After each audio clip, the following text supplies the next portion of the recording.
Sumarkennsla við Háskóla Íslands var rædd á ríkisstjórnarfundi í morgun. Við vorum að ræða þetta í ríkisstjórn núna og það er alveg ljóst að stærsti hluti kostnaðarins eru þetta hvað varðar lánasjóðinn, að lána fyrir framfærslunni og þar erum við að ræða kostnað sem hleypur á hugsanlega milljörðum.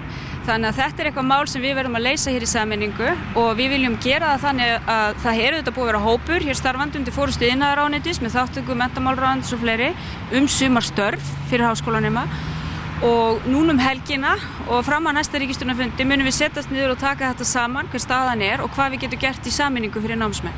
En kostnaðurinn liggur mestur í lánunum fremur en námskeiðunum sjálfum.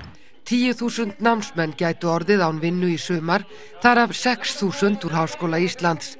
Þetta fólk á takmarkaðan rétt til atvinnuleysisbóta en þarf væntanlega að leita eftir aðstoð til framfærslu ef það hefur hvorki námslán eða vinnu.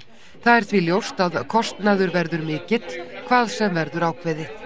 Það mun væntanlega skila sér hjá félagsþjónustunni ef það fær enga úrlausn. Það er nákvæmlega það sem við ætlum að skoða og það er auðvitað þjóðhagslega ekki hagkvæmt að hér sé fólk að mæla göturnar.